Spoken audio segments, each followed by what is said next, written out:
I think it might be helpful if I just did like a real quick speed read auctioneer fact check. Yes. Just on some of the top lines so we can clear those out of the way. Bless you. This was more than an hour-long speech by the president. We think this is the second longest acceptance speech ever given by an American president, topped only by the other one that he gave in 2016. There was a lot, and a lot of it was wrong, in the sense that factually wrong. Just to be clear, a few things. There are not any approved effective life-saving therapies for coronavirus right now.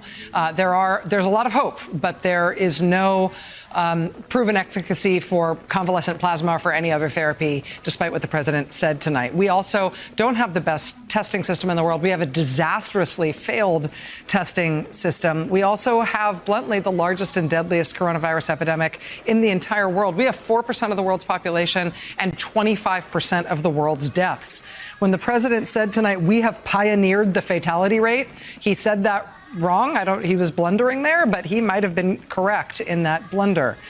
Joe Biden does not support abortion at the time of birth. The New York Police Department has not endorsed Donald Trump's reelection. There have not been 300 new miles of wall built. According to Homeland Security, his Homeland Security Department, as of this summer, it's been more like 3 miles of wall built.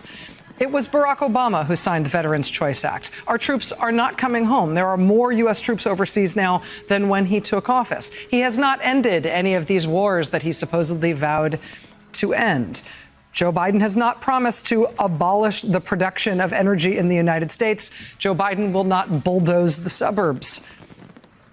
This talk about pre-existing conditions in terms of whether or not people can get health care, the Republican Party and the Trump administration explicitly is in court right now fighting to abolish the protections for people with pre-existing conditions that were part of the Affordable Care Act. That's going to be before the Supreme Court exactly 1 week after the election on November 10th. They are fighting to abolish protections for people with pre-existing conditions. Also, last but not least, the president said tonight, if for those of you who still drive, have you looked at your gasoline bill? Have you noticed how low it is? For those of us who do actually drive, you don't get a bill for your gasoline. It's not how it works. Nobody mails you a bill and says, here's what your gas. You pay for gas at a gas pump if you drive.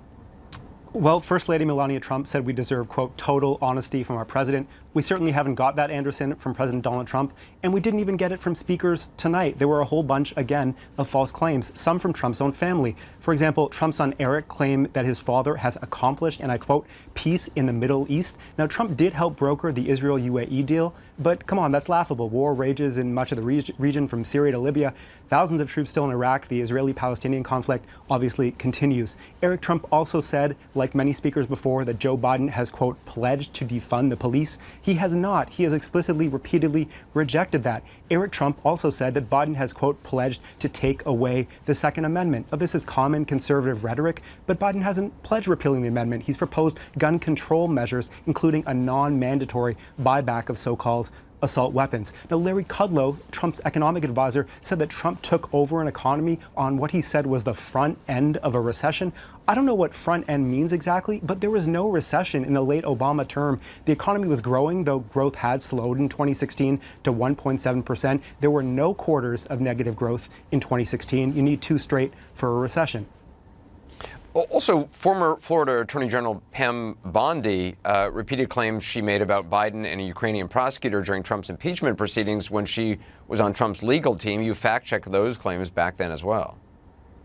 I did. They were false then, and they're false now. She suggested that Biden had pressured Ukraine to get rid of a prosecutor who was investigating the company where Biden's son Hunter sat on the board. The issue with this prosecutor, Viktor Shokin, was that he was not investigating the company or much of anyone, according to Shokin's former deputy and Ukrainian anti-corruption activist. In fact, the reason that U.S. diplomats, the EU, the IMF, and those activists wanted Shokin fired was because they said he was unwilling to investigate elite corruption. Now, that wasn't all, Anderson. We also had tonight Cissy Graham Lynch, the granddaughter of the famed evangelist Billy Graham, saying that Trump was the first U.S. president to speak to the United Nations about the importance of religious freedom. I just did a quick Google search and brought up transcripts of President Obama, President Bush, the other President Bush, President Reagan, all talking to the UN General Assembly about religious freedom. We also had Secretary of State Mike Pompeo saying that Trump held China accountable for covering up the coronavirus.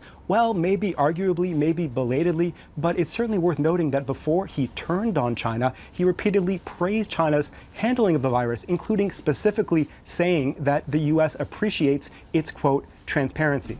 You were busy fact-checking the convention. Eric Trump, you heard a few things from him that were not true. Let's start with him. What is it? There were at least three, Don. He claimed while listing the president's accomplishments, he just cited peace in the Middle East. We don't have peace in the Middle East. Trump, of course, did help broker a Israel-UAE normalization deal. That is something, but we have a war in Syria, we have thousands of troops in Iraq, we have an Israeli-Palestinian conflict, and so on and so forth. Eric also said, like many other speakers, that Biden, he said, has pledged to defund the police. Biden has explicitly, repeatedly rejected that idea. He also said Biden has pledged to get rid of our cherished Second Amendment. Now, this is just something conservatives say, but it's not true. Biden hasn't proposed repealing the amendment. He has proposed some gun control measures, like a non-mandatory buyback of so-called assault weapons. Yeah. One more. Let me give you another fact check here, Daniel. A claim from Larry Kudlow tonight that I just want you to fact check for us. Inheriting a stagnant economy on the front end of recession, the program of tax cuts, historic rollback of onerous regulations that crippled small business, unleashing energy to become the world's #1 producer, and free, fair, and reciprocal trade deals to bolster manufacturing, agriculture, technology, and other sectors. The economy was rebuilt in 3 years.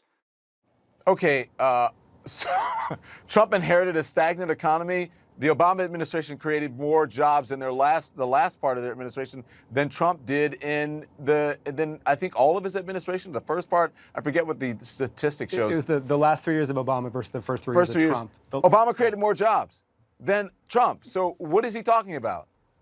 I don't know, Don. I honestly don't. I mean, growth did slow in 2016 to 1.7%, but that's still growth. Kudlow said Trump inherited the front end of a recession. There was no recession. You have to have 2 consecutive quarters of negative growth for a recession. There were no quarters of negative growth in late 2016 or early 2017. That was partial Obama, partial Trump. So that phrase, I honestly have no idea where it comes from. And if you're watching tonight and you don't know, then you believe it. And a lot of people did, because I'm not sure there was much fact-checking. I don't believe there was much fact-checking going on, especially in conservative media tonight when it comes to that.